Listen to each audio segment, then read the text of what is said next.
All right, welcome back to another episode of Phoenix Edge. This is an RPG gaming podcast, and today we are going to be talking about E3 thus far, mostly the Square-Enix side of things, but there are going to be some other stuff that we want to hit that really impressed us thus far. My name's Hat. And I'm Eric. And let's get this episode started. So, to me, the biggest thing that I saw this weekend pertaining to RPGs that I was hoping we would get more information on is Kingdom Hearts 3. And we kind of got, it kind of started off kind of strange because Nomura announced the game was going to be delayed late Saturday.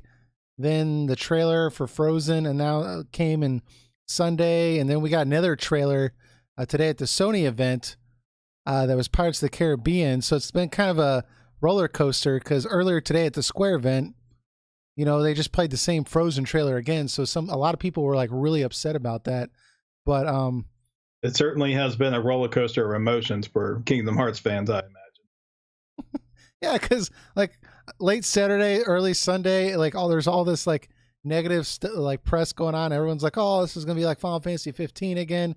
Some people were saying, "Oh man, this game's gonna be delayed like, you know, for multiple years," and I'm like, "What are you talking about?" I think people are just joking. But technically, we've never gotten a release date for the game. They just made a ballpark range of 2018. Yeah, well, I think they said holidays 2018 or something like that, right? So it kind of gave us a rough estimate. So I don't know. So the game's now January 2019, 29th, 2019. That's not that big of a delay. Well, I wouldn't really look at it like this. Dragon Quest XI didn't get delayed, right? Okay, right. We're good. Yeah, that's true. That's a very good point. I mean, it's kind of delayed in that like the game already came out like a year ago, right, in Japan. But they're details. Yeah, they're doing a lot of stuff to that game. Anyways, so I did a video about it. I'm sure a lot of you saw it, but I was basically making the case that I was glad that they were doing this now. Like Nomura just came out. I'm sure it wasn't just him. I'm sure other people told him to do this, or there was some discussion, but it was like, hey, we're going to, you know, the game's not going to come out exactly the holidays. It's going to come out a little bit later, not too much, but we just want to work a few things out. Sorry. I mean, but like, I thought that was really good to do that before E3. That way people aren't super hyped up. And then like all of a sudden, you know, you get this, January 29th date, which is a little later than people wanted, especially with how, in my opinion, lousy Square Enix's E3 performance was this year. That would have been very anticlimactic if that's when you found out the game was not coming out, this year. I mean, guys, you have been waiting for 13 years for this game. What's really one more month at this point? Yeah. So, I mean, if we can avoid the mess that happened with 15, where they made this big, old, huge event, capitalized on all the hype, and then, lo and behold, the game's delayed, which I'm sure everyone knew it was going to be delayed when it was announced, or at least a pretty good idea. So anyways, I thought it was a good move, and the negative press didn't really last that long because all of a sudden we got a Frozen trailer, like, right? Frozen's confirmed for Kingdom Hearts 3. And man, I watched that trailer. I don't even like Frozen that much. Like, that's not my cup of tea, but I was watching that and I was like, dude, I kind of want to run around and Frozen. Like, this looked freaking sick. It looked great. These worlds just look out of this world amazing. And I think using actually the most recent movies that Disney has released lately has actually been working to the game's advantage, because the graphical style of Disney actually surprisingly meshes well with the style that they have Kingdom Hearts in. Like, Sora can stand next to Elsa from Frozen, and it doesn't look that unnatural. And the same thing with like what are the other ones they have in there, like Tangled and other worlds like that. And I mean, it just looks good. It looks all natural together. And I was kind of thinking to myself, how well would this be if we use like older Disney worlds? And of course we go to the extreme with the Pirates of the Caribbean, where it's like actual live action. And I'll say for that world, that's pretty wild looking also. That looks like Pirates of the Caribbean game on its own. Yeah, Like, that's looks the like they big put that much effort into it. that's the biggest thing that like really gets me about these trailers is just how polished everything is. I mean, you watch it and you just like literally just get immersed into this world because it feels like the movie. It feels like that first time you saw one of these movies in the theater. It feels just like that. At least to me, anyways. I mean, it's just so polished and fluid with the combat, and it doesn't seem like there's really anything in the way besides you just being in the moment, I'll which is say something I this really too. like. This is probably one of Square Enix's most graphically impressive looking games I've ever seen. And this is on Unreal. This is not on their fancy Crystal tools or Luminous engine. This is just using plain old Unreal Engine 4. And the game just looks simply astounding. You look at these worlds and how fluid the game looks. I mean, this is like this is Yeah, I this know is Final what I've been Fantasy. hoping it'd be. Yeah, I know Final Fantasy 15 was an open world game, and that's gonna kind of hurt it a little bit in terms of what they can do graphically. And this is a much more linear game, even though it's still pretty open from what I've seen.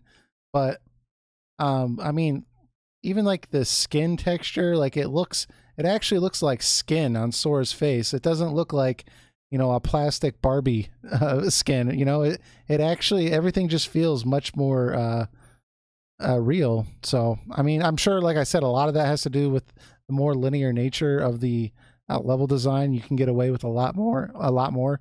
But I mean, it looks really, really good. Especially like right now, I'm watching the trailer, and he's just like with the Pirates of the Caribbean, and he's like jumping in the water, and just popping out and battling the sea creature, and it's just he's all dug out in the big Pirates of the Caribbean outfit.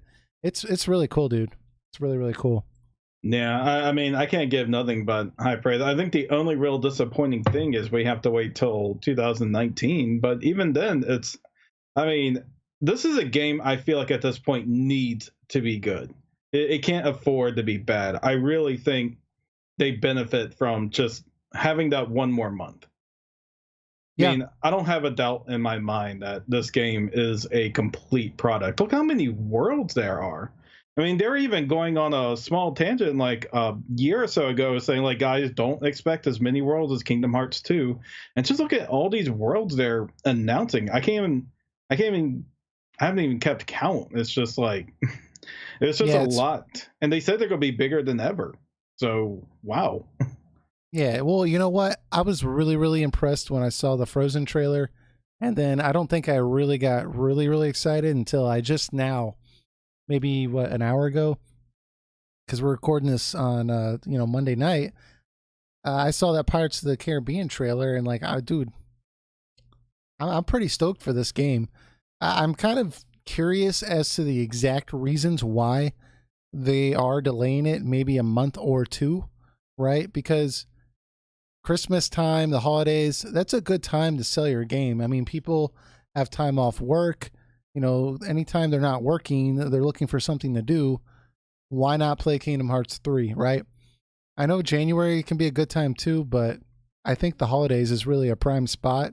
So I'm kind of curious for the exact reasons why they decided to delay it. From what I've seen, some of the people that got to play the demo, they said that the frame rate was a little janky on the PlayStation 4.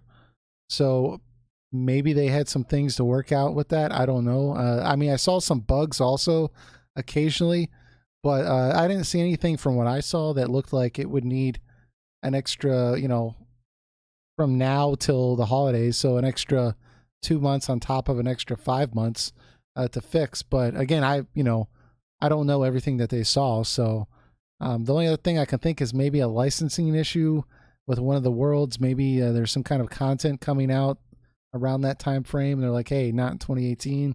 I don't know. You know? Yeah, it could be numerous reasons. And I should reiterate again that we never actually had a release date. I think what they were thinking was we have a project range date of 2018, Mm-hmm. and probably just going further into it, they're like, oh, okay, well, our prediction was a tad off, so I think we actually just need to push it just a tad into 2019. Yeah. Which it really isn't bad. I mean, like, most people were expecting the game to come out in November and December of this year. I was expecting, honestly, I was expecting November.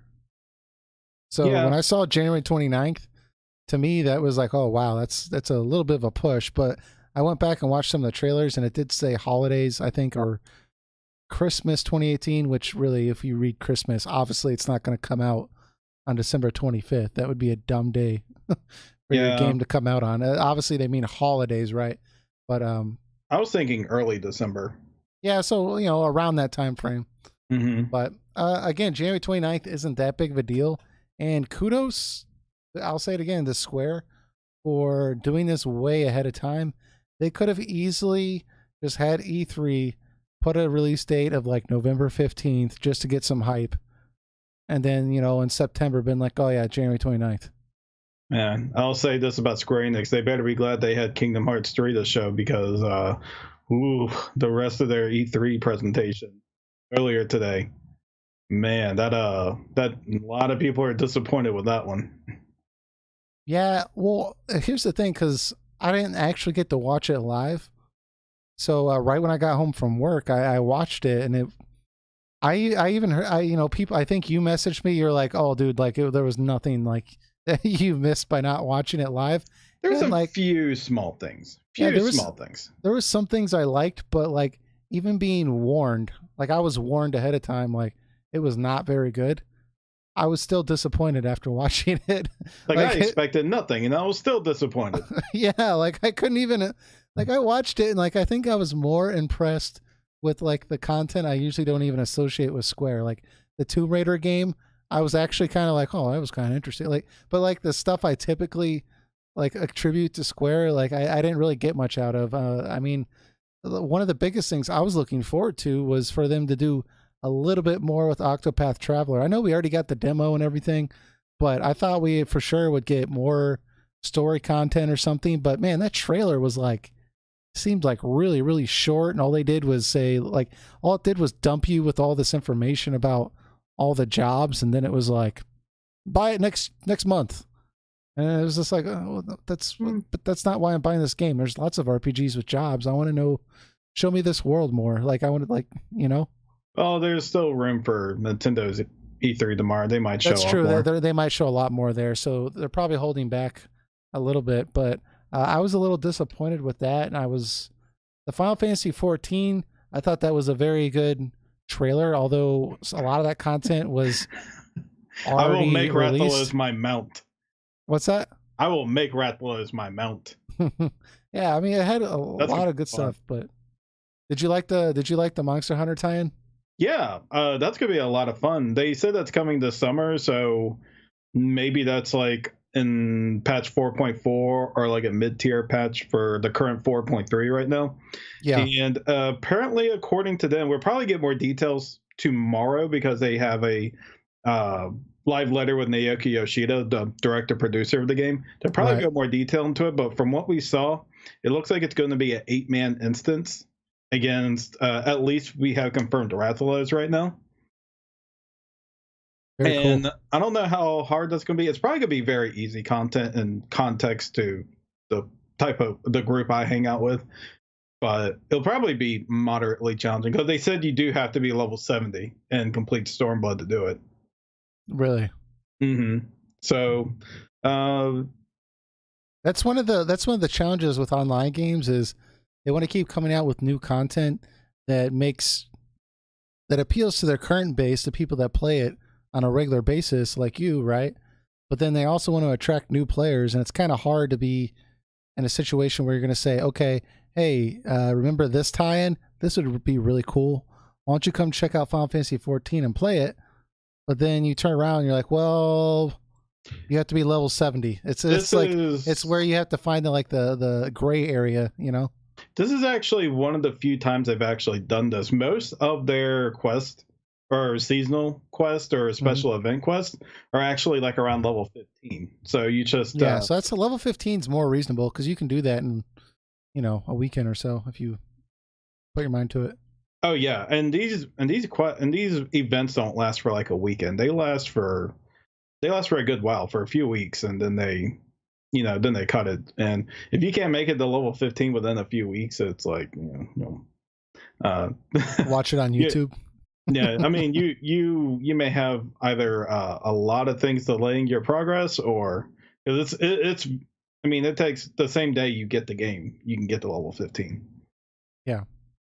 Yeah, So, well, I mean, they've been kind of rebalancing it too, as the game's been getting older, haven't they? Like from what I understand, on day one when Final Fantasy 14: A Realm Reborn was launched, it was a little bit more difficult to level than it is now on the earlier levels, right?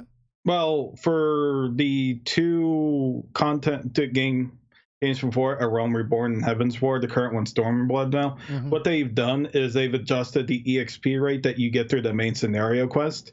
So you don't Okay. need to depend on side quests at the level that you did before.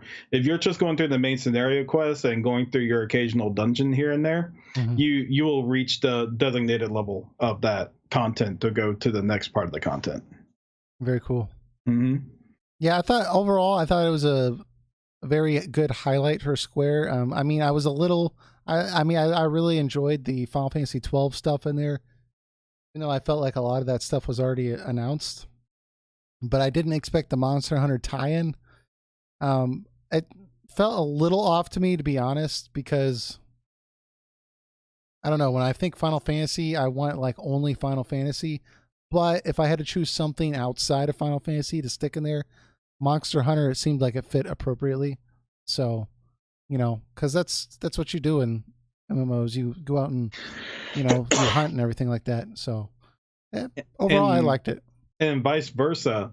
In Monster Hunter World, they are going to let you fight against Behemoth from the FF14 iteration of Behemoth as a That's pretty special cool. event. Mm-hmm. That's pretty cool. I like Yeah, that. most definitely. Um, we got Dragon Quest 11. I really liked the trailer that Very nice Square trip. had. I really enjoyed it a lot. We had, I got to hear all the voice acting from all the different characters, and but the only thing that I felt was a little off, and this might be personal preference, man, the Dragon Quest theme, that song is so upbeat and happy, and like it just seemed very. I felt like they should have chose a different song for Well, that trailer. I understand it's very nostalgic, but for people that don't know too much about Dragon Quest, I'm not sure that was a good song choice. Because to it's me, it sounds very like you're at like a military ball or something, and there's like people marching or something, or like at a naval event. But I don't know. yeah. That's just me. For Dragon Quest, they go at different angles between the West and the East. Hmm. And if you notice in the Eastern trailers, they show the game more in a lighthearted aspect because Right. that's the type of style that Japan's used to, and that's still very much the case on how the game is in America. They haven't changed that, but what they have done is show more of the serious and dark side to the game, or the more serious moments, because Hmm. Western audiences are naturally a little more attracted to that than the silliness factor of it. So that's the angle that they're going at in the Western, just to sell it and to get it to appeal more. And I mean, the Dragon Quest theme is, I think it's befitting, just because just me personally, just because I think I'm in the I get it crowd. But um I mean, that is still one of the best melodies ever composed in like video game history. That theme just gets you up and going, wanting to go on an adventure, fight battles, and you feel like you feel like you're in for something grand when you hear that Dragon Quest theme. And that's the only thing that was going through my mind when I heard it. Um, yeah, Yeah. I go ahead. Sorry. I'm just trying to think of how someone from the outside would look at that, like someone who's just interested in getting in Dragon Quest the first time. I Yeah. guess I Well. guess it would be fine. Yeah. I think it would be okay. I mean, I guess to me, I would have chosen something that I don't know. from what I understand about this game, it's very story driven. Like there's a heavy focus on the story. So that's one thing that I definitely wished we got more of, was more like a narrative or a story driven trailer. So I guess with that, coupled with the very upbeat like music, it kind of felt a little off to me. But that's just me, right? I do see what you're saying though. Gets you in the mindset like, hey, you're about to go on a big adventure, and that's pretty. I could see why that would be attractive too. So, but all in all, like I think visually the trailer was very, very attractive to watch. I made me, some of these spells and some of these special effects were sick. Like right here, he's like, I'm watching it right now. He's got a flame sword and he just dove it into the ground, and like the whole earth just like caught on fire.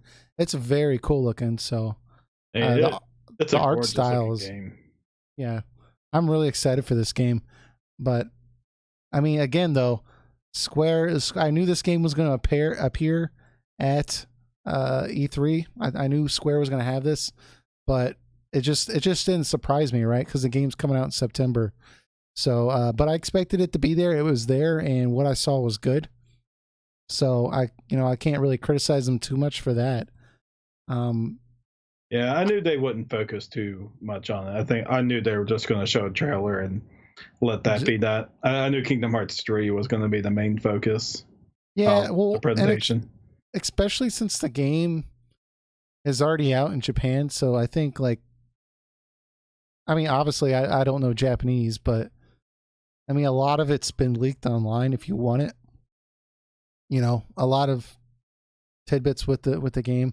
If you're really, really interested and wanted to know, you know, what happens with the plot, blah, blah, blah.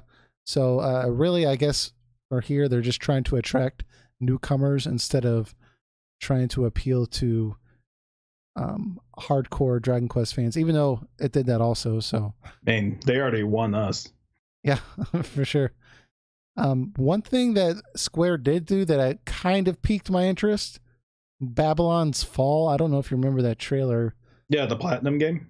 Yeah, that kind of like, we didn't really get too much of it, but it kind of had like a Dark Souls like kind of vibe with the artwork that kind of appealed to me. But I mean, it started off with like these story segments, and it was using like explosive titles like Apocalypse, and like it was have like a little bit of tidbit of story with it. And I don't know, I really didn't really get what was supposed to be going on, but I was definitely interested in learning more by the end of it.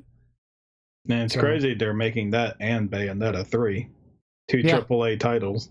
Yeah, I thought that was pretty crazy too.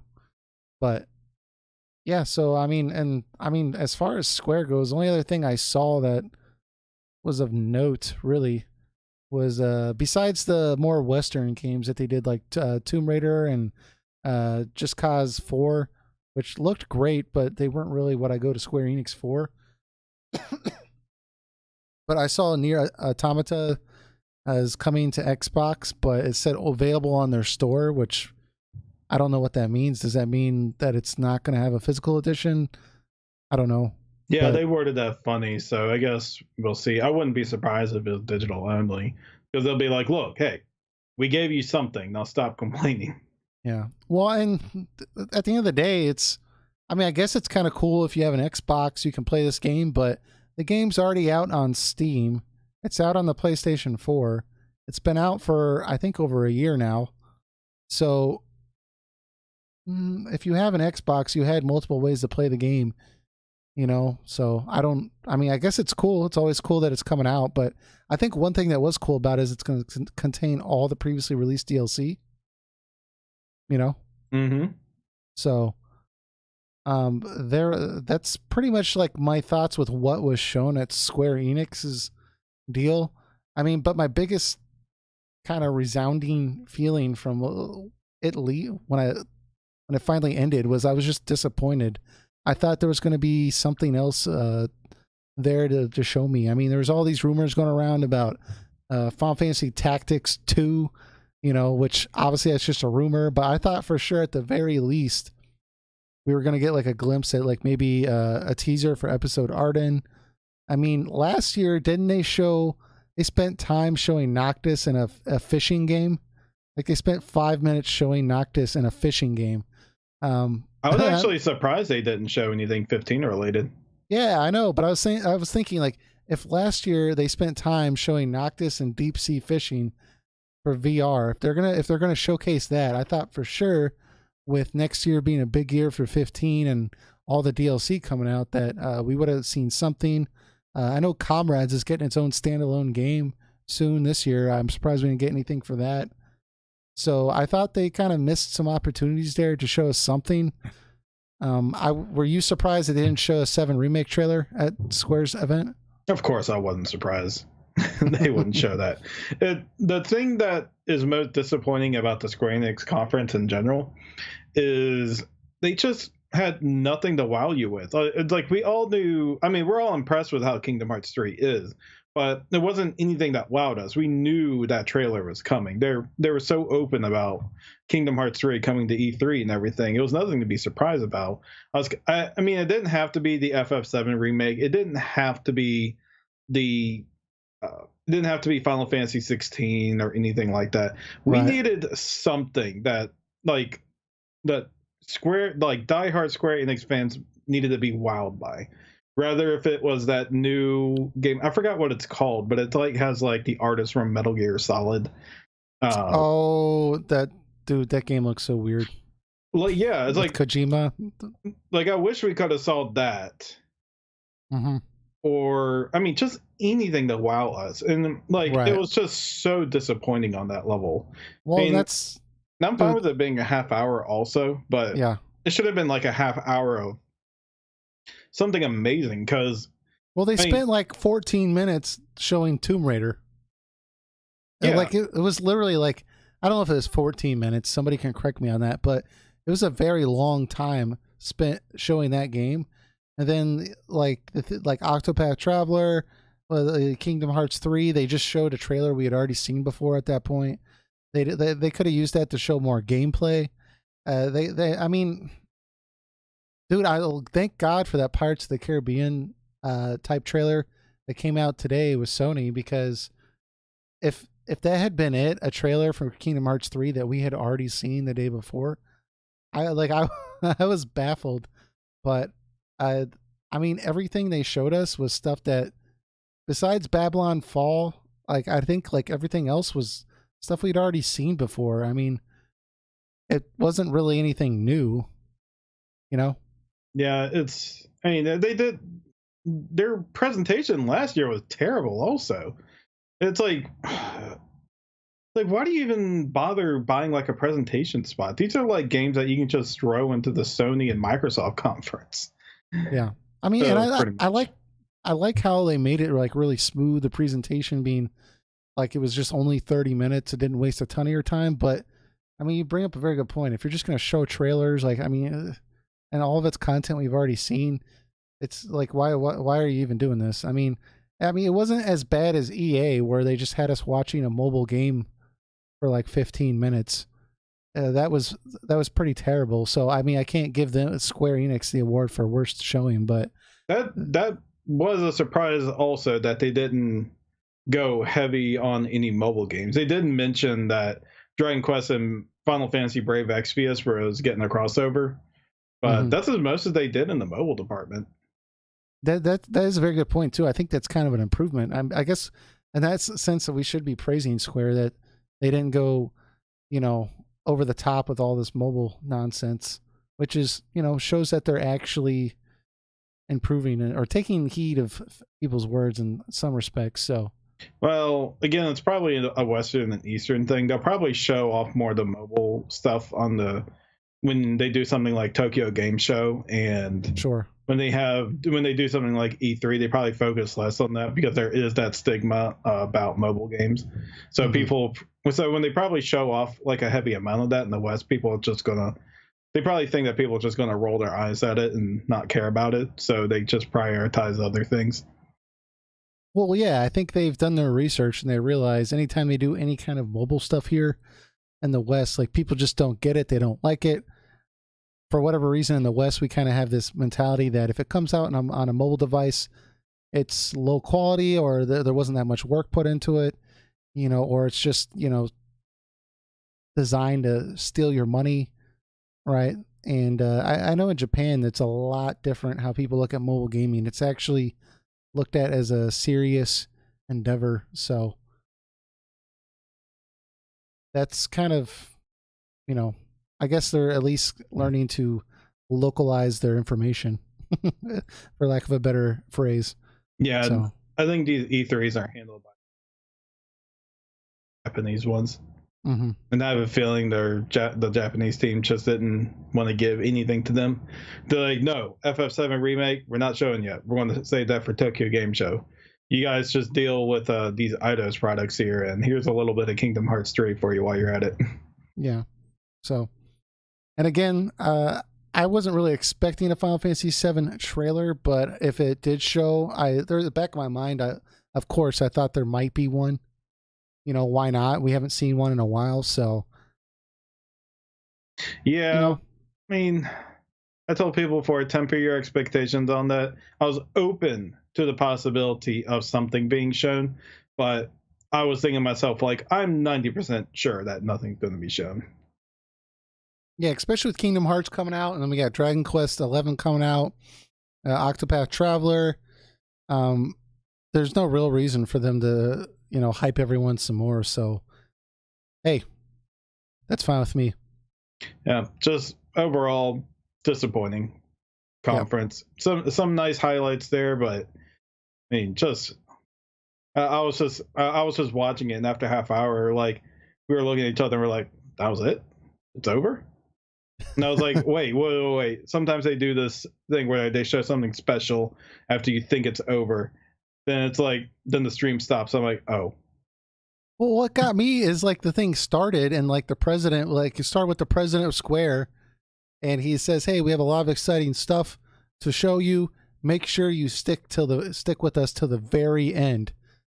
And that got to me like, oh, he really emphasized stick with us to the very end. Like there's some kind of like reveal at the very end of this trailer, you know? And I think I saw a video with Dreamcast guy talking about the Square Enix event, and he put it best. He said he was watching this thing, and the first 30 minutes, which was the whole thing, he felt like, oh, this is kind of like the like nonsense they throw in before they get to the big reveals.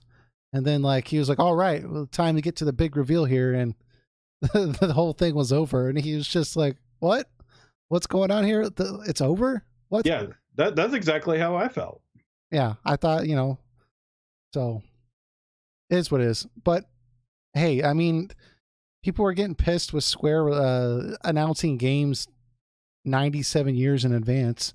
So maybe Square took it completely in the other direction. They're like, okay, we're not going to announce anything that we haven't already talked about before. So if they could just go like, you know, meet us in the middle, maybe give us a little bit of information, a little bit of tidbits about games that have been in development for, you know, 3 years, that would be nice. But anyways, so outside of that, this weekend there's a lot of stuff covered.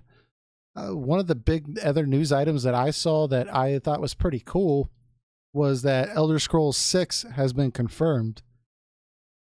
Now, I haven't seen anything that yet. Did they actually show anything, or they just go, Elder Scrolls 6 now in development? So here, I'm going to look up the trailer right now.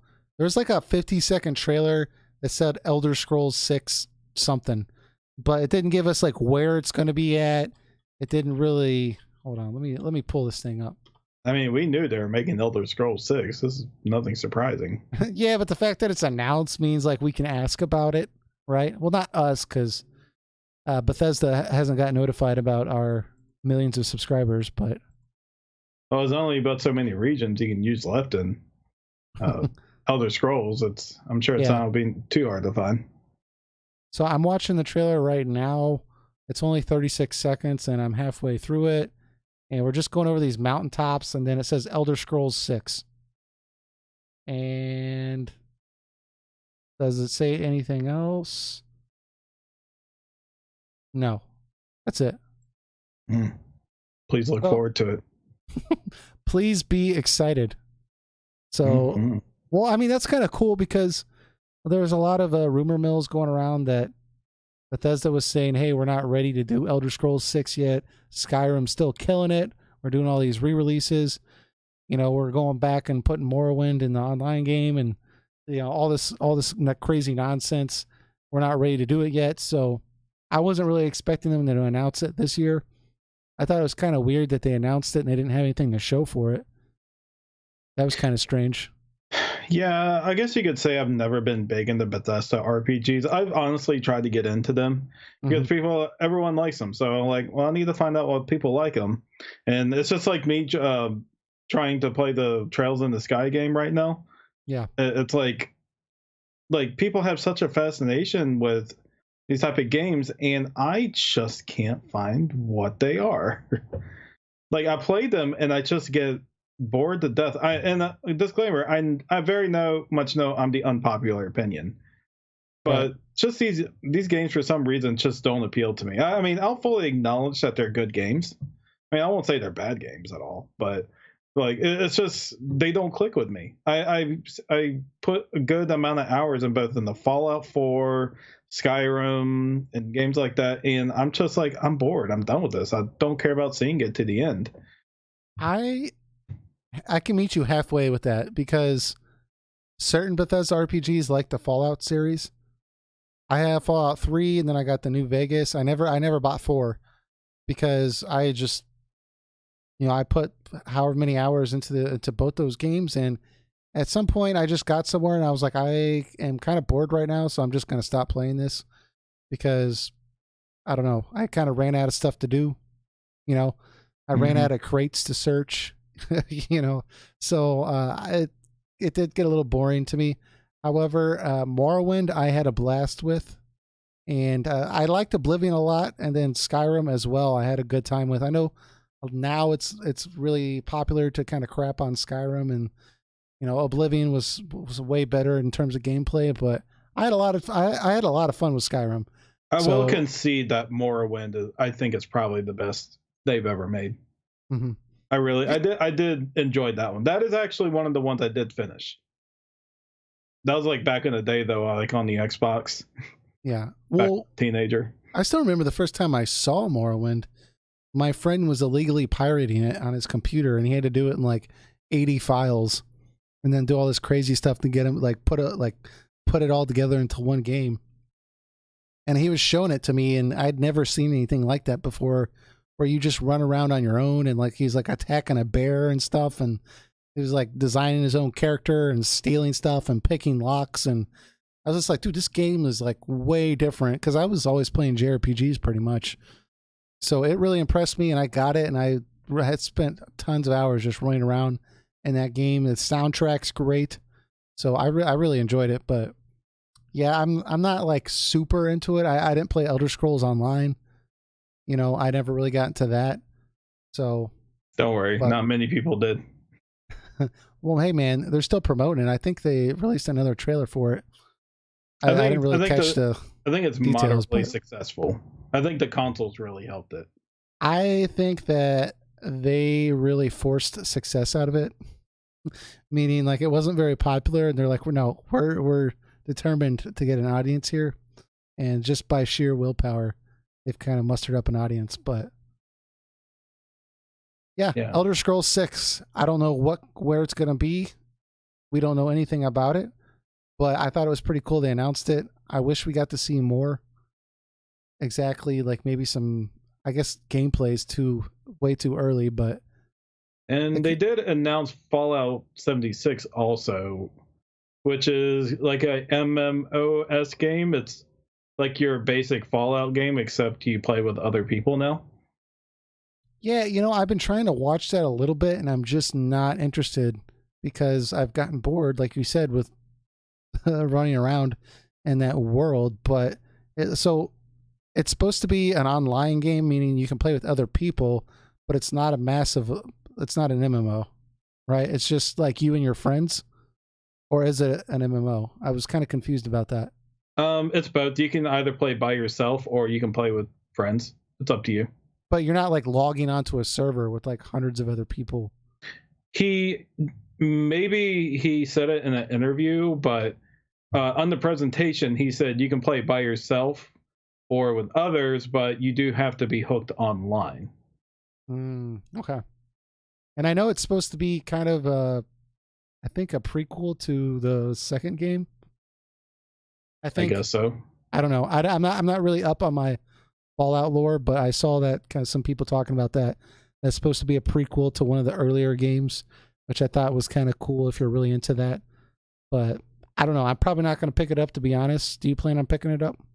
No. I mean, Fallout is a cool concept, but a lot of times I think to myself, I'm like, can't they do something else besides a post-apocalyptic 50s era looking game? It's Well, like even to the Elder Scrolls credit, it does each area does have its own type of theme to make yeah. it feel different. Fallout doesn't really fall under that category. Like 3, New Vegas, and 4 look and feel the same to me. I think you kind of hit the nail on the head there. A lot of these games just feel like they're re-releasing the same game, just kind of like updated visuals, a new user interface, but like it feels very similar to the previous games. That's especially what I felt going from Fallout 3 to New Vegas in particular, was that, it felt like after you've beaten 3 going to New Vegas, it felt very, very similar. So, I mean, I kind of get that vibe with the Elder Scrolls games a little bit, and that like you just kind of got to be in the mood for this type of game, and then it'll give you like, each world is different enough, but it's nothing drastically different. So, Yeah. I enjoyed what I did of Fallout, and I don't feel like playing it again. So that's kind of where I'm at with that. Mm-hmm. But other people do clearly like these games, and I say good for them. It's like, I mean, they're not bad games. They're good games. Like, don't get me wrong on that. I mean, that's your guys to enjoy. Doesn't mean you can't win everyone. Yeah, for sure. Mm-hmm. Cool. And then you messaged me about this. I think you were pretty excited, and I saw a lot of hype surrounding this, but we're getting a Tales of Vesperia HD remaster. Yes. My favorite Tales game is coming to PS4, Xbox One, PC, and Switch. I'm like, yes, I want this in portable form. Boom. This is a fantastic Tales game, and I definitely say that we should do an episode on it after the definitive edition comes out. Yeah. I mean, it looks like it's coming out on the Switch to PS4 and Xbox One. So I was kind of excited that it's coming out on the Switch. I thought that was pretty cool. Yeah. I mean, PC also. I know you're more a PC person, so it's going to be on that also. Yeah, I'm kind of debating whether I'd want to do Switch or PC, though. You have a Switch now? I'm going to be picking one up this week. Oh, good man. Great system. Yeah, because I was going to get one earlier, but I was like, I'm going to wait till Octopath Traveler comes out. So, and the fact that Tales of Vesperia is coming out as well on the Switch, that might be a good place to get it. So we'll have to see. Device already has a pretty rich library right now. Yeah.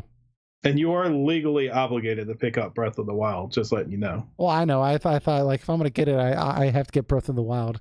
Yeah. So. Yeah. So, and we have Nintendo's E3 tomorrow, so there'll be more for you to be excited about, hopefully. Nintendo usually delivers. Nintendo usually delivers. I was going to say, what do you think is going to be on there? But by the time this episode comes out, that thing is going to be happening later in the day. But do you have any off-the-cuff predictions that you want to make? I mean, I know Smash Bros. Is going to be a thing. Sure.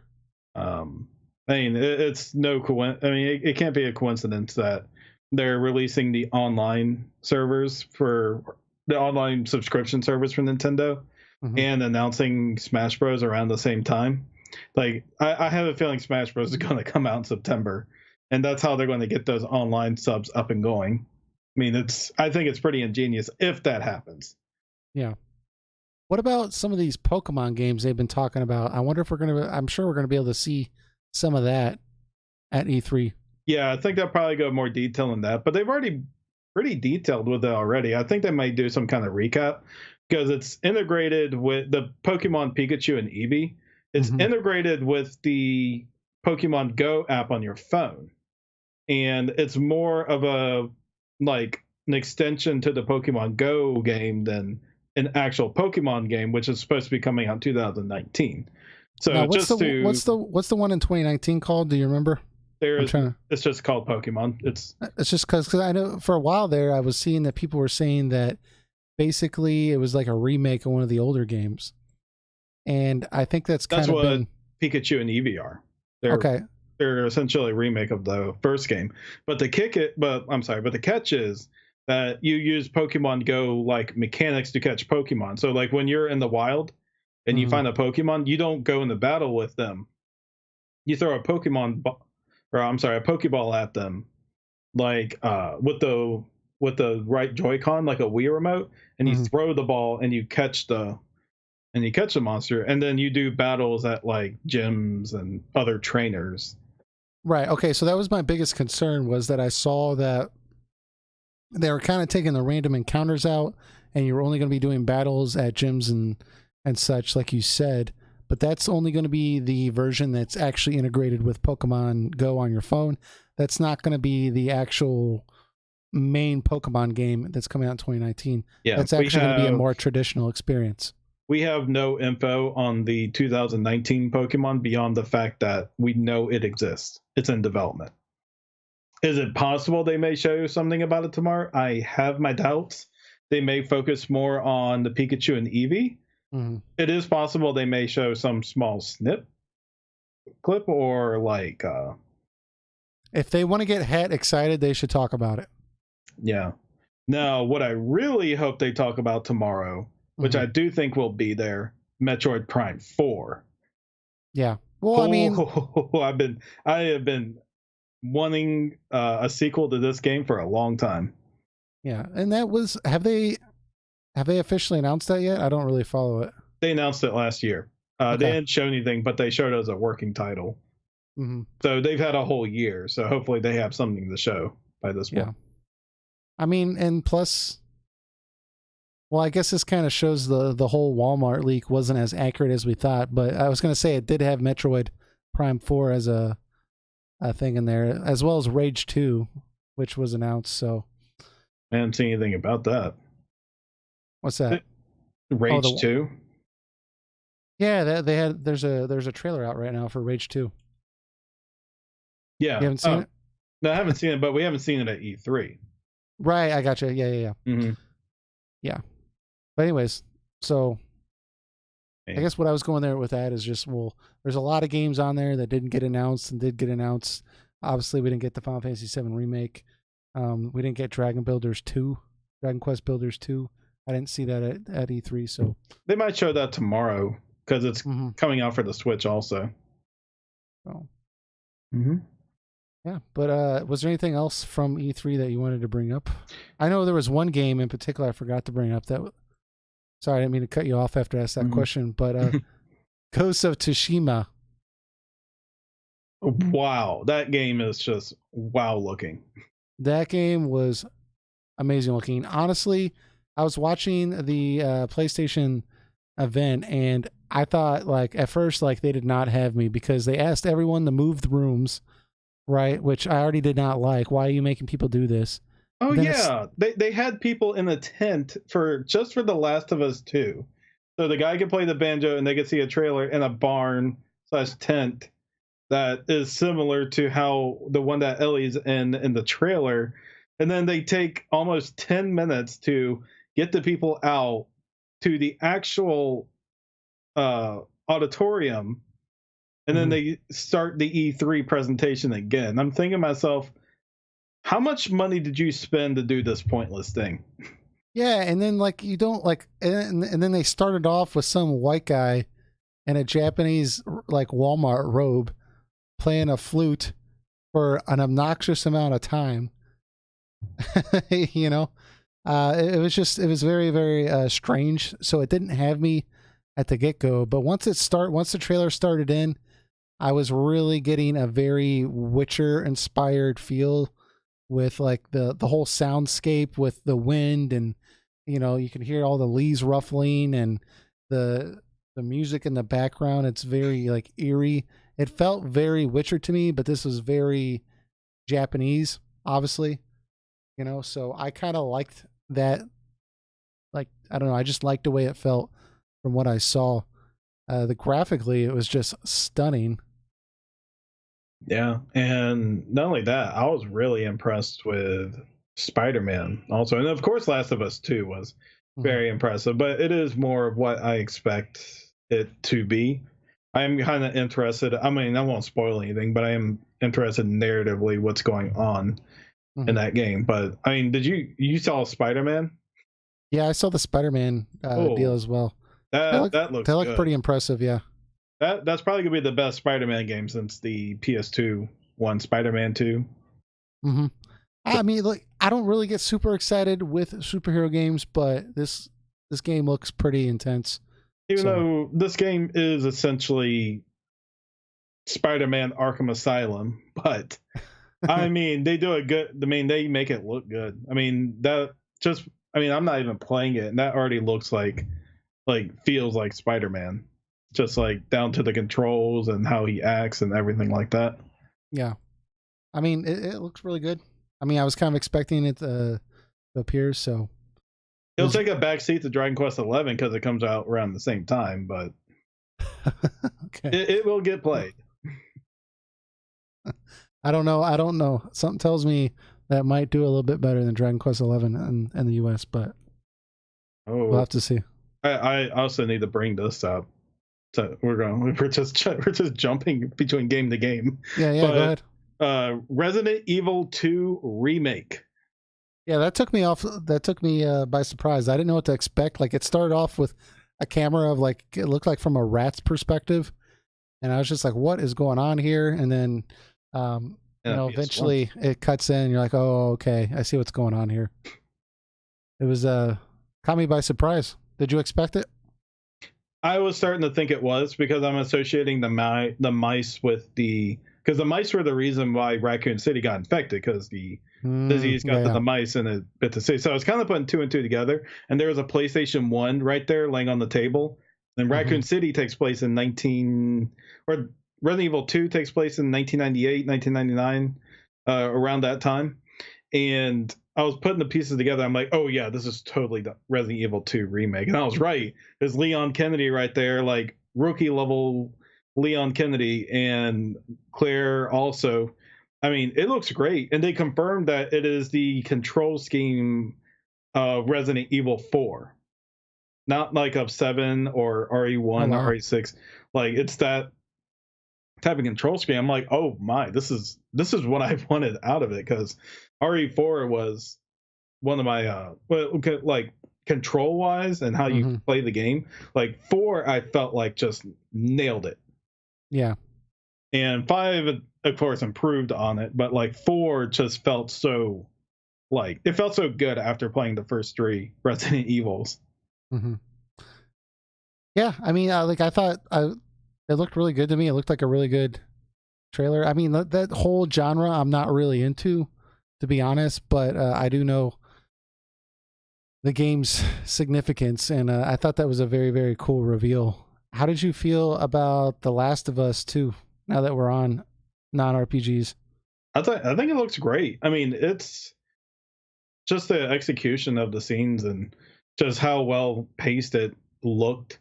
It The, it looks like it's going to be another solid, just like the first one is. I you mean, know what? I trust Naughty Dog to make good games, so There was two things I observed. One of them I didn't like, one of them I did like. The thing I didn't like is I felt like they were really over the top with how much camera time they kept giving to the two girls making out. I thought that was, like, very awkward that they kept, like, showing that. oh man, you got Um, to hit home that diversity. yeah, but it's not like you're clearly not doing it to be diverse. You're doing it for, like, to get teenage boys excited or something, right? I don't know. I thought it was just weird how much time they spent on it, Oh, but they did it. They did establish in the first game through DLC that Ellie likes mhm, other does like women. mhm. So So when I saw it happen, I wasn't surprised or anything. I'm like, oh yeah, this she had a relationship with a girl in the first game, so this is no surprise here. yeah, why not? Mm-hmm. But one thing I did once I actually saw some of the gameplay, it looked really, really good. That from my perspective, first off, the user interface was very, very not in your way, which I liked. But also, there's little small touches that I really appreciated. Like, at one scene, I think she had a machete, I remember correctly, and she went to go like throw it at one of the bigger opponents, like this really big bald guy. And when she threw the machete at him to like hit him, and the guy blocked it. A lot of times in these games, you have like when the main character does that, the opponent will go flying across the room or something totally unrealistic. I mean, here's this 105-pound girl and this 6'5" dude. She should not be moving him at all. And that's exactly what happened. She threw her machete at him and he just kind of like blocked it. And he didn't even move or anything because that's exactly what would have happened, right? I really liked that touch. And he kind of flung her over the table and everything. And, she ended up killing him anyways, but it wasn't through, her kicking him like Atomic Blonde and him like flying 80 feet in the air or something ridiculous. It was, it was just a real nice touch, the game, that they, showed attention to detail in that regard. You know what I thought was a nice touch? What's that? When she was running, and while she was running, there was a bottle next to her. While she was running, she picked up the bottle while she was running and immediately threw it at the person, and that was in game. Like while there was running, there was the prompt to pick up the bottle and she picked throw it it at them immediately. Like you didn't. I missed that. She didn't watch it again. She did not stop at all. Like the character kept running towards the enemy, and then she kept running. She just picked up the bottle while she was running and immediately threw it at the enemy. See, I like when the gameplay is just like that fluid and that smooth, and like that type of stuff is kind of like what I saw. I mean, not like picking up a bottle, but like that same type of fluidity is kind of what I saw in the Kingdom Hearts trailers. Was just like it seemed like jumping into different moves and different special moves. Like it all seemed to like blend really well with your surroundings, So that type of stuff impresses me. Yeah, the game looks like it's gonna be another technical milestone. It just looks that great. Boom. Yeah, so I mean, at least with Last of Us 2, I know one of their previous trailers they released, some people thought like, oh, it's too violent. It was just being violent to be violent, and I kind of agreed with that. But this trailer, aside from the one issue I thought was kind of over the top, I'm very, very impressed. So, hey Square, you should have had something to kind of show up Naughty Dog there, but we haven't talked about the dancing panda in the room yet. What? Ubisoft C3. What do you think? Did you watch that? No, I didn't. Well, the presentation started off with them promoting Just Dance 19 by having a dancing panda and other dancers and singers in. And they did that, which Ubisoft usually does. But actually, between the third-party developers, I will actually say Ubisoft actually did the best. Really? They had the best presentation. They showed off Beyond Good and Evil 2. That game looks phenomenal. It looks so good. And I was just like on the edge of my seat watching that trailer and the stuff they were doing in it. I love the first game. So seeing this, that's a little out of the ordinary feeling for that game. But it just looks so good. And everything looks so fluid, so nice. And the reveal they had at the end of the trailer, you saw like the characters from the first game, but it's like this is actually a prequel. So this is actually like Jade when she was not a good person, and PJ when he was simply just a cook on the ship, because they're doing like interspace travel. We don't know entirely the story yet, but like everything just looks so great. And then they had a few other games I'm trying to remember on top of my head. Of course, they showed off the new Assassin's Creed, which lets you play either a male character or a female character this time. And I think they actually have different stories from what I saw. Someone may have to correct me on that. So you can actually play through two different campaigns. It's not like Syndicate where you like just keep switching off between the two. I think you just pick one, do their campaign, beat it, then do the other campaign, finish and beat it. And then they had some game called Star Rider where it's I kind of forgot what kind of game it was. It was it's a starship like game. I think it's kind of like racing or some form of competitive battle, and actually they collaborated with Nintendo on this, and Fox and the R-Wing is one of the things you can select in that game. It's, So I'm watching kind of like bits and pieces, kind of fast forwarding through the entire event now, and it seems like there's a lot of good stuff. I'll have to go back and watch it. I did see the dancing panda thing, and I was like, oh my god, that looks ridiculous. But there looks like a lot of good stuff that was presented here. Yeah, very cool. Some other stuff that's I see Skull and Bones that looked kind of interesting. Yeah, very cool. But the way they present it was very, I mean, compared to EA and Square-Enix, which were both pretty just pretty lame overall. It's like Ubisoft was just like really out there, and of course they have some cheesy stuff out there, but I mean they presented their stuff very well, and they look like they're working on a lot, and they were excited to show a lot of stuff. So I'll definitely give them a thumbs up for their presentation. If I want to review Xbox real quick, yeah, go ahead. God, I can't remember most of it. Well, you know what? From what I saw, I was really impressed with how many games that were announced or that Xbox portrayed. And if I read somewhere, the Xbox or Microsoft invested a lot of money in buying quite a bit of studios. I guess they're going to be able to increase their game output by 30%, which is pretty impressive. They bought Ninja Theory. Yeah. Well, I mean, I think one of the biggest announcements they made was another Halo game. It's supposed to be kind of like an open world Halo game. It seems like it looked really, really cool. And not enough for me to buy an Xbox One. Oh yeah, Halo Infinite. It did look really, really cool. I thought the only thing the problem I had with the Microsoft or Xbox deal was that none of these games are coming out this year. It seemed like they're all in the future, so it looks like they kind of like put all their cards on the table, and then now next year they're not really going to have much. I think my favorite thing from Xbox was probably the reveal of Devil May Cry 5. Ooh. I think it looks great. The main complaint I've been seeing from people, and of course this isn't everyone, but just some complaints I have been seeing, people have been saying it doesn't look as Japanese as it used to. Dante looks old, and Nero looks older, and like they look more westernized and down to earth. And some people preferred the anime-ish look of like 3 and 4. So they were upset by that, but the game just looks crazy fun. Like I'm watching that trailer right now. It looks really, really polished too.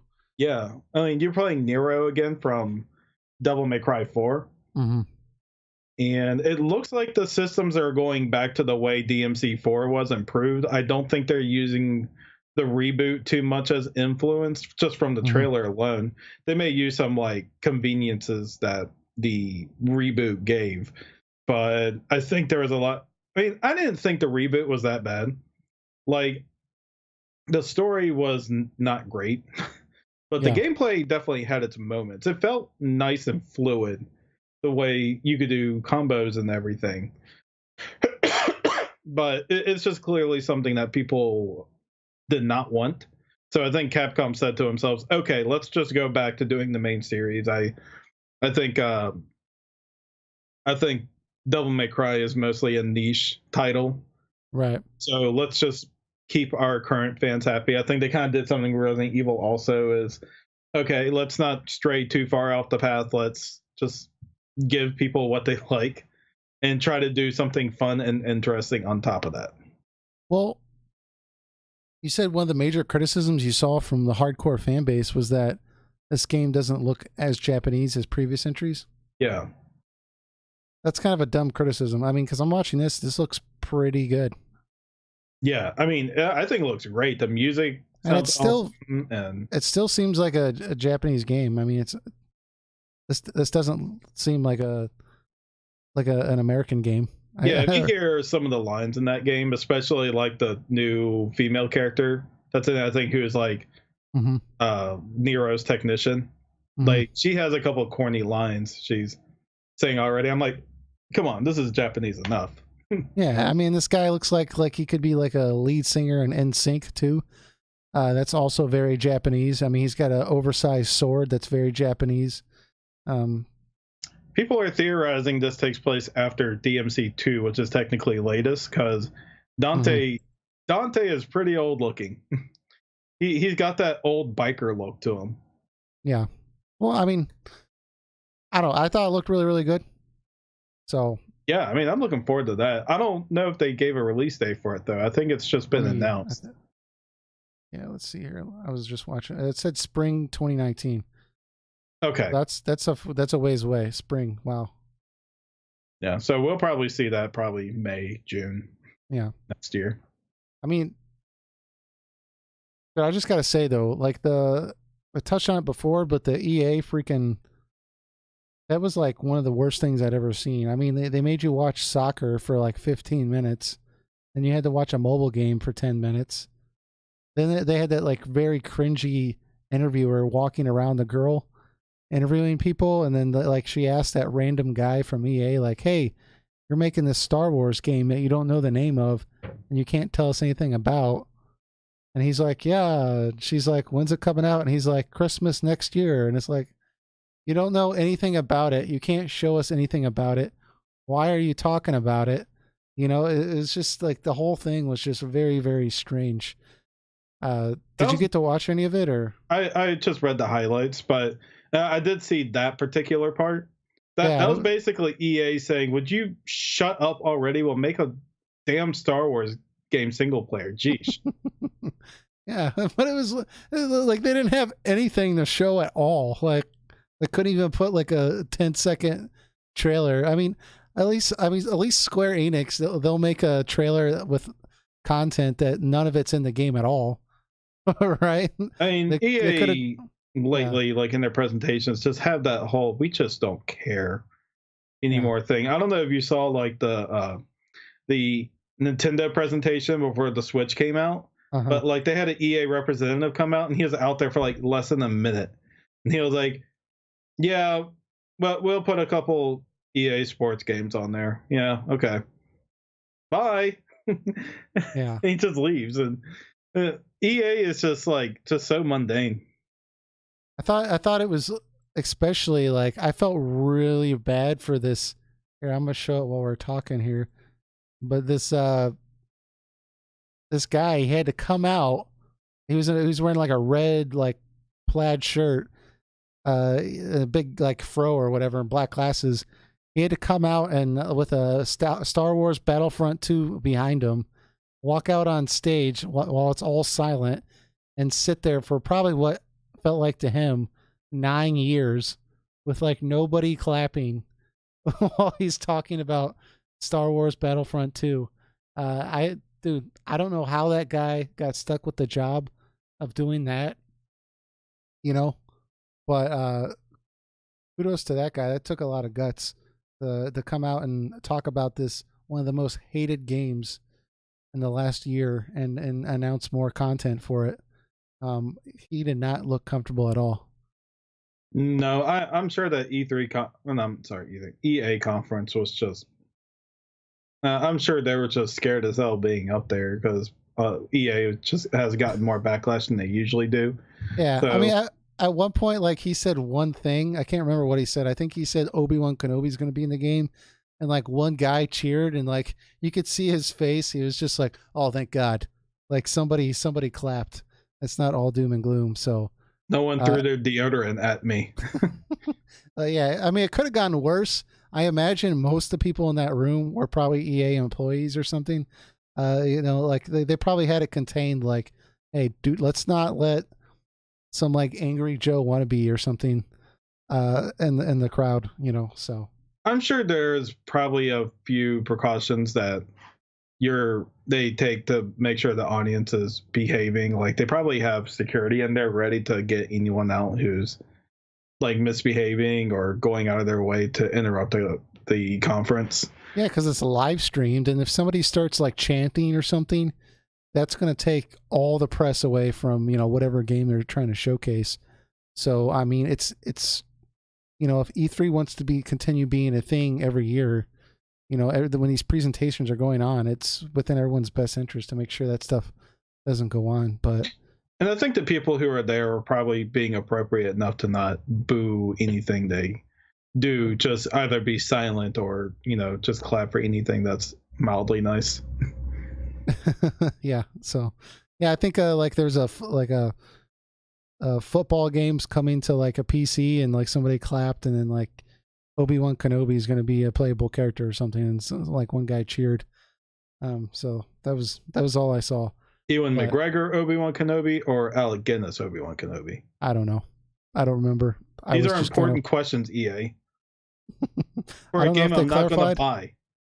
I don't know if they clarified. I wasn't planning on talking about this on our RPG podcast, but otherwise I would have taken notes. But it's E3. It's free game. Yeah. But was there anything else that you wanted to bring up? I know the Kojima thing. I can't remember the name of that game. Death Stranding? Death Stranding, right. They showed a little gameplay, but they only showed like gameplay of the character carrying luggage. Yeah, and then like at the end of it, like it was like really strange. I mean, this game's strange to begin with, but this game got really strange towards the end of the trailer because first off, fetus bug. Jesus Christ, I'm watching this trailer again now.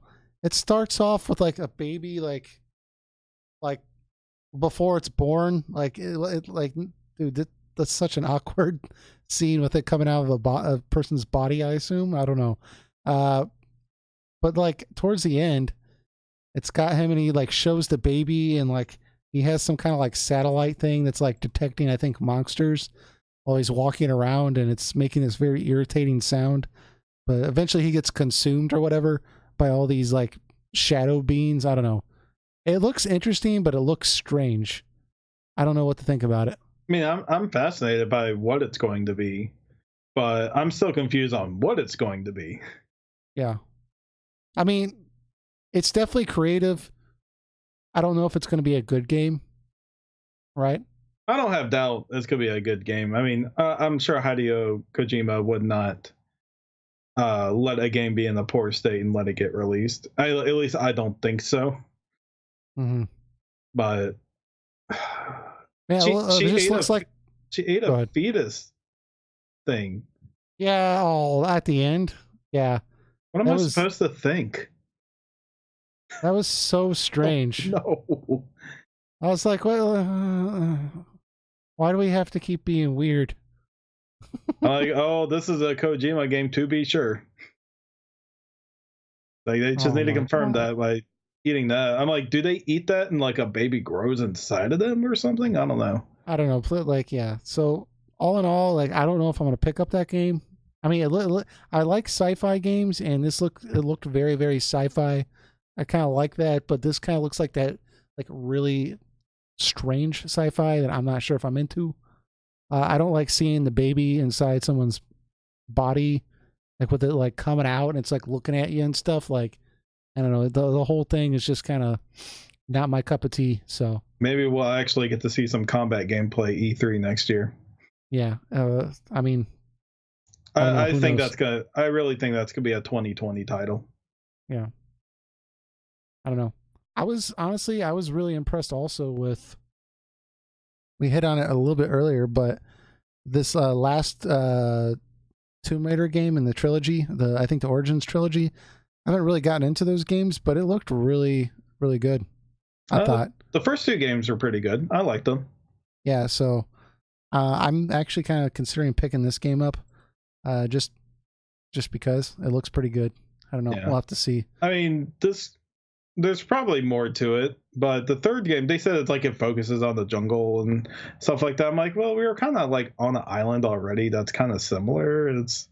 So we're kind of just going back to this, but they said there's gonna be more tombs to explore and everything like that. So I think it's probably gonna be their biggest one, definitely. Mm-hmm. I thought, all in all, I liked the gameplay that I saw.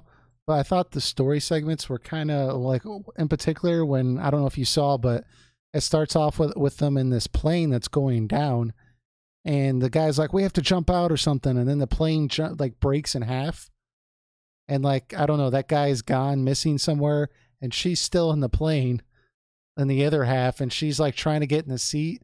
She's trying to put her seatbelt on, but she can't get the seat to buckle. And I'm like looking Epic at seat her. buckling. Yeah, and I'm like, this is ridiculous. You are like the skinniest girl I've ever seen in my life. And you like, what was this? Was this pilot seat made for a 4-year-old? Why are you having trouble buckling your seat right now? This would make sense if you were like this gigantic dude. But why are you not able to buckle your seat?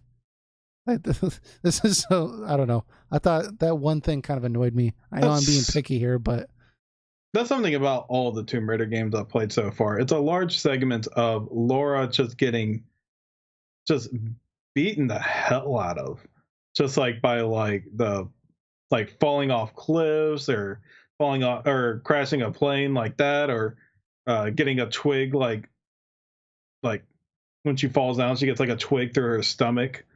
mm-hmm. Stuff like that. I'm like, you should have been dead at the very beginning of the game. Like how you were surviving all of this. Like no normal human could survive these things, but we're in video game logic world, so yeah. Well, I mean, you know, over years, her family lineage used to be Laura Christ from the Jesus Christ family line, and over time it just changed to Laura Croft, I guess. Yeah, they misspelled it. But clearly, you know, being stabbed, that doesn't really bother you, you know, but I don't know. It looked pretty cool. I know games are starting to get a little over the top with every game wanting to be like this, stealthy type game, which looks like this one is kind of going that route too, where you have to sneak around kind of like Horizon Zero Dawn and just kind of snipe enemies with your bow. But third-person shooter with stealth elements. That's been a thing for a while now. Yeah. So, I mean, it's, you know, trendy right now, but I think it fits well with this game from what I saw. So that looks pretty cool to me. I highly doubt, like, people are saying this is going to be the last one of this story, which I believe that, but I highly doubt they're just going to stop with this franchise altogether. Like they're never going to come out with another Tomb Raider game at all. Like, I don't know about that. Depends if this one does well or not. Yeah. Well, I mean, it's been a film franchise and everything else. Like, they'll revisit it at some point. Yeah. We'll just have to wait and see on that. But I'll pick up the game. I like the first two games, so I'll play the third one to be sure. Yeah. So, very cool. I can't think of anything else that I saw that I want to talk about. I'm sure if I went back and watched clips, I would think of something. But is there anything that's eating at you right now that you want to talk about? Not much I can think of. I mean, we can talk about... We'll probably talk about Nintendo on our next week's episode. Yeah. So, I mean, I'll have a lot to talk about then, to be sure. Yeah, I mean, I'm kind of glad we hit a lot of these major topics for this upcoming, and then on the next episode we can kind of hit like everything else that is shown, because I know Nintendo is going to be a big one for sure. So, yeah, but the E3 overall been okay. Yeah, it hasn't been really great. I haven't seen anything that's really blown me away. I mean, just wrapping things up here. I mean, with Square-Enix in particular, I thought for sure I was going to see at least one thing that would surprise me, like, oh, I didn't know they were making that, you know? But I didn't get that kind of impression from anything. Everything was kind of stuff I already knew they were making. The only thing that I didn't know about really was Babylon's Fall, which was cool, but it wasn't anything I knew about, you know? So... yeah, it's been a big series of stuff that we already know about. We've gotten like here and there, we've gotten like new titles, and now it's like Devil May Cry 5 that were like pleasant surprises to be sure. But like even Sony's conference, as great as it was seeing some of these games, like we knew they were coming. Neo 2 was probably the most surprising thing. Well, and I'm like, yeah, and I'm just surprised they didn't do something, or they haven't announced something like kind of smaller scale that would still be exciting. When I heard Final Fantasy Tactics 2, like a sequel to the original Tactics game, or kind of in that vein.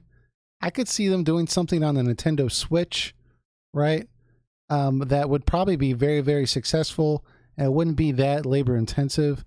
You know, I mean, I'm here not designing games. I don't know that for a fact, but I would imagine it wouldn't be as labor intensive as Dragon Quest or the Final Fantasy VII remake. So I'm kind of surprised that they don't have something smaller scale that they were ready to announce at E3 to kind of like surprise everyone. But you know, Well, right now Matsuno and his team are working on the Evilise content in FF14. yeah, but how long is that going to take? I mean, we got Nomura working on the 7 remake. They're still working on it right now. Yeah, but what I'm trying to say is we got Nomura working on 2 major titles, and Matsuno can't work on a you know. Yeah. More line what I'm saying is if that has been successful so far, Mm-hmm. and it has actually drawn more people in for the content. Yeah. And it has been successful. People highly praise the story that they made in FF14 for the Evilise side quest. So when Square Enix sees that, and with Matsuno being in good graces with them again, it's entirely possible that we may get something from them again, like a new Tactics Ogre game or something set in the Evilise world again. Mm-hmm. So you just kind of have to cross your fingers on that. I mean, we got Matsuno back in, so you know what's the best. I mean, he's not like in with Square Enix, but you know he's in good terms with Square Enix, so he may want to work with them more on getting these type of games out if it's proved to still be something people want. And if FF12 was successful enough, its HD version, then I'm sure they want to explore Evilise again. Yeah. Or, I mean, at the very least, I thought we might get something with Hiroki Ito involved somehow, because I haven't seen really him doing too much other than special thanks here and there in particular games. So I thought we might get a clue at what he's been involved in also. But, you know, there's still the rest of this year. I'm sure we'll see some more stuff. Every Tokyo Game Show. Yeah, we might get some more stuff there. So very, very cool. And looking forward to tomorrow, or if you're watching this probably later tonight, we get to see Nintendo's deal. What time is that going on at? 12 p.m. Eastern time. Okay, cool. So we have that to look forward to. So very, very cool. Nintendo has their own website for checking it out. So you don't have to shuffle through. Yeah, Nintendo Direct. Oh, okay. Yeah. Just type that into Google and it'll be the first thing that pops up. Cool. Awesome. So if you're still watching this, we'd really appreciate if you would subscribe if you haven't already. And there is an audio-only version. Just look in the description. You can click on there and subscribe on your phone. You can listen to us on Spotify, so you can get some gaming done while you listen to us. This is a weekly podcast where we usually talk about RPGs, but as you can tell, we usually go off on some tangents as well. But we tend to be pretty RPG focused here. So if you have questions or comments, leave that in the description, and we'll try to bring that up next week. And as always, we really, really appreciate you all listening, and we'll check you out on the next episode. Thanks, guys. All right. Take care, all.